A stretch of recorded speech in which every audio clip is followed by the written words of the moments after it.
about $500 billion over 10 years, and that's gotten a little less, supposedly.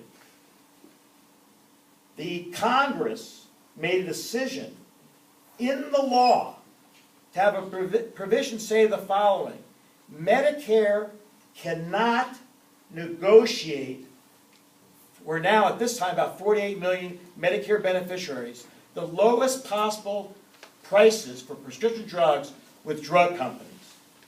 Now think about that for a second.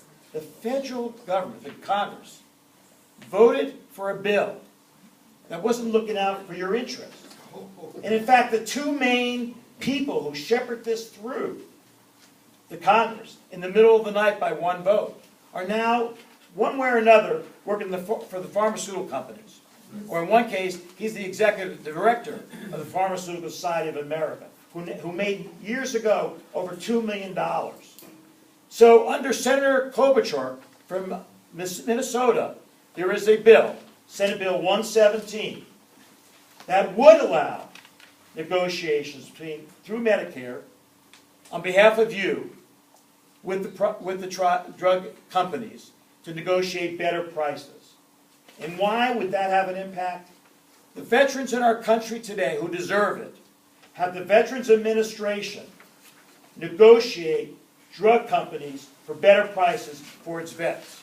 So if you're a consumer in Medicare Part D, you could pay almost 30 to 35% more for that same pill that you need to have a quality of life than a vet. And we want the vets. They deserve it, and so do you.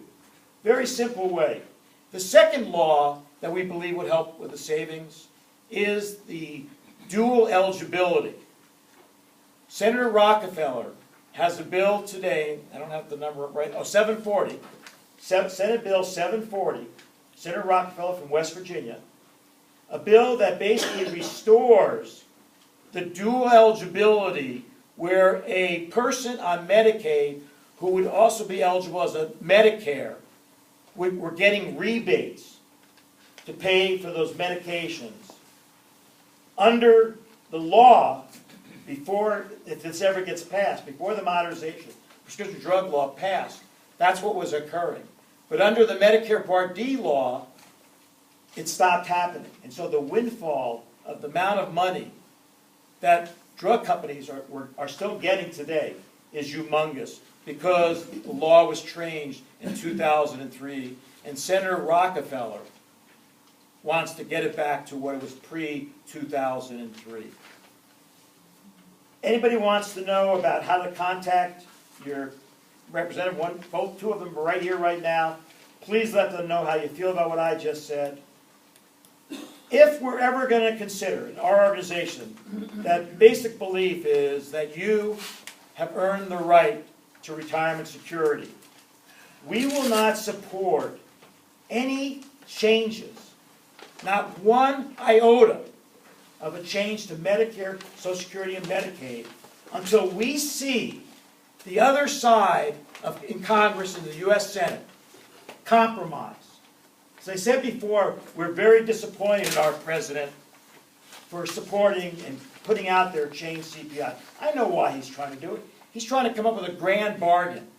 You've got to give him credit. He's trying to solve the problem and get us back to work. And he believes that trying to bring everybody to the table and showing his willingness to compromise. My biggest and my organization's biggest criticism of our president, he negotiates with himself sometimes. And this is a very smart man.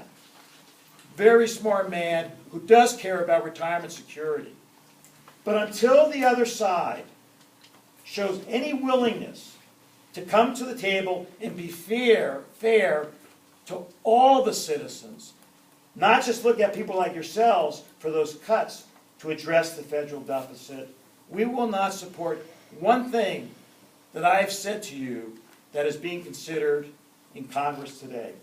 At this point, Noreen, I'd be more than happy to take some questions. Obviously, I want to thank the Crosse Aging Unit and the Hmong Cultural Center for having this today. This is a wonderful crowd, and we look forward to working with you over the next many months while they're discussing the debt ceiling and the federal budget. Thanks.